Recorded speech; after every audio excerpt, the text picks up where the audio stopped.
Question எதா இருக்கா? Sir கேள்வி முதல்ல பேசிடணும் அப்படின்ட்டாங்க சார். மனசுல இருக்கிறதெல்லாம் பேசிடுங்க சார், அப்புறம் கேட்கலாம். ராம் சரண் அவர்கள் வந்து எங்கள் வீட்டுக்கு வந்தார் ஒரு மாதத்துக்கு முன்னாடி. அப்போ தான் நினச்சேன், ஒரு பெரிய ஆலமரம் சிரஞ்சீவி. அவர் அடியில் அவங்க பையன் அதுக்கு மேலே வர முடியுமான்றதை அவர் ப்ரூவ் பண்ணிட்டார். இன்னொரு ஆலமரமா. அண்ட் எதுக்கு சொன்னேன்னா, என் பையனும் தான் அந்த அங்கே. So he said, "Daddy, you're great." I said, "No, you can be greater than me. Look at the example, Ram Charan." So it's important to show examples. And people say, "Oh, your father is big, what are you going to do?" I think there's always an example, and people like Ram Charan set that standard high. And Buchi Babu came to me. They said, "Sukumar sir wants to meet you." And I said, "Okay, interesting." When I saw Pushpa trailer, so I said, "Let's go." Then he introduced Buchi to me, and Buchi was, at the time actually I was doing experimental movies and many other kind of movies around, past decade, because I wanted to do அந்த மாதிரி experimental படம் நிறைய பண்ணணும்னு ஆசை இருந்தது. இப்போ அதோட முடிச்சுட்டேன். இப்போ வந்து பெத்தி வந்ததுலேருந்து ஃபுல் கமர்ஷியல் தான் பண்ணுறேன்.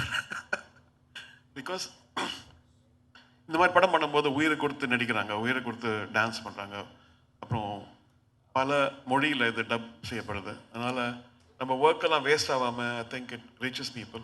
இந்த பாட்டெல்லாம் அவர் ஒவ்வொரு ஃப்ரேமும் உயிரை கொடுத்து பண்ணியிருக்காரு. மியூசிக்கும் மாறிட்டே வருது. நான் ஆரம்பிச்சதுலேருந்து ரோஜாலேருந்து பார்த்தீங்கன்னா அப்புறம் 2010 அப்புறம் இப்போது. அண்ட் நம்மளை பார்த்து நிறைய பேர் இன்ஸ்பயராக இருக்காங்கன்னு சொல்லலாம். பட் அவங்களையும் பார்த்து நான் இன்ஸ்பயராக இருக்கேன். இப்போ தெலுங்கு ஃபிலிம் இண்டஸ்ட்ரி எடுத்திங்கன்னா கீரவாணி இருக்கார், டிஎஸ்பி இருக்கார், தமன் இருக்கார். தெலுங்கு இண்டஸ்ட்ரி எவ்வளோ வளர்ந்துருக்குன்னா ரொம்ப I really admire what they're ambitious, aspiring, and they are going up and up and up in the quality of the filmmaking. Even though some movies are mass and people are liking it, they're very clear in what they want. And I'm very honored to be a part of that industry now in a very, I feel like it's my first movie. என்னோட முதல் படம் மாதிரி இருக்குது actually பண்ணும்போது. அந்த interest like இவ்வளோ நாள் music பண்ணியும் இன்னைக்கு காலையில் தான் முடித்தோம். ஆக்சுவலி பேக்ரவுண்ட் ஸ்கோர்லாம் முடிஞ்சிச்சு. போயிட்டு திருப்பி இன்னும் நல்லா பண்ணலாமா, இன்னும் எதாவது ஆட் பண்ணலாமான்னு சொல்லிட்டு மார்னிங் 6:30 தான் கடைசி இதுகள் முடித்தோம். And thank you Siva. அண்ட் உங்கள் படத்தில் நான் வந்து அரேஞ்சர் ஒர்க் பண்ணியிருக்கேன், inspector Vikram. Randy, thank you so much. Divya, thank you for your kind words. And hope you like this movie. I think we all enjoyed working on this. எல்லா பக்கம் மேலடக்கே. Sir thank you. And Ram Charan சாருக்கு வந்து அந்த இசை மியூசிக் கொடுக்கும்போது வந்து உங்களுக்கு மைண்டில் தோணுன ஃபர்ஸ்ட் விஷயம் என்ன? எதை நீங்கள் வந்து இதை எக்ஸிக்யூட் பண்ணிடணும் அப்படின்னு நினச்சிங்க? ராம் சரண் நாட்டில் ஆடி இருக்காரு, உலகம் ஃபுல்லாக பார்த்துட்டாங்க வர இல்லையா? ஸோ இந்த சிக்கரி வந்த ஒன்று பார்த்தீங்கன்னா மெக்சிகோவில் வந்து இட் வென்ட் டு நம்பர் 1 ஒரு வேர்ல்டில் யூடியூப் நம்பர் 1 ஆகிட்டு. People in Mexico said like it dethroned one of the Mexican local song. There's an article about it. அப்புறம் நான் பாம்பே போயிருந்தப்போ ஐ மீன் ஜென்ரேஷன் மாறுது இல்லையா? ஸோ யூஸ்வலி ஒரு சின்ன பையன் வந்தான், ஒரு 12 வயசு பையன் வந்துட்டு, சார் உங்கள் ஆட்டோகிராஃப் வேணும்.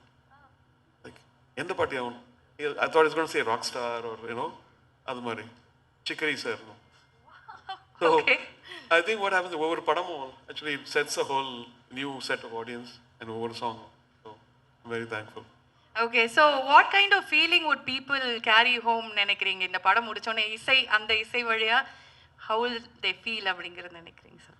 Actually ஸ்போர்ட்ஸ் படம் பார்த்தீங்கன்னா நான் வந்து லகான், அதுக்கப்புறம் இப்போ மேதான், அதுக்கப்புறம் பேலேன்ட்டு the world famous sports person அவர் மீட் பண்ணியிருக்கேன்.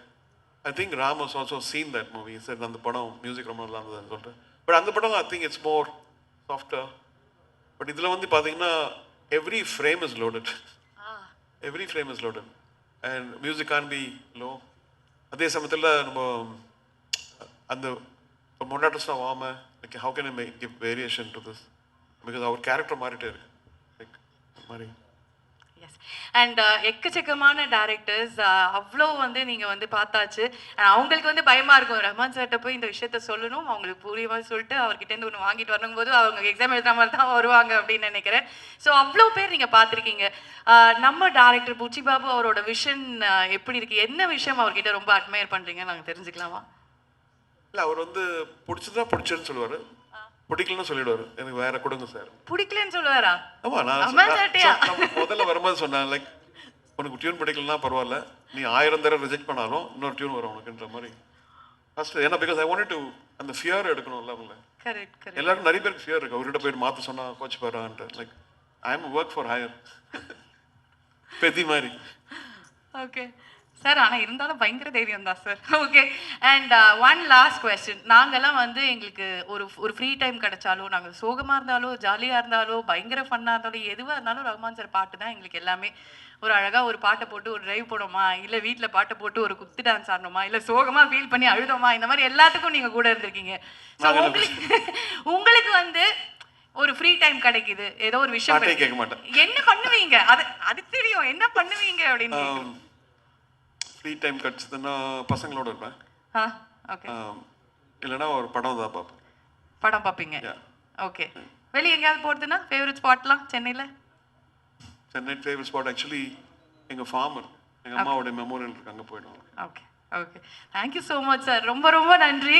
அண்ட் அவர் பாட்டுக்கும் வயசாக மாட்டேங்குது, அவருக்கும் வயசாக மாட்டேங்குது, எப்போவுமே இதே மாதிரி அழகாக சிரிச்சுட்டு ஸ்மார்ட்டாக இருக்குது. Thank you so much Rahman sir. Thank you.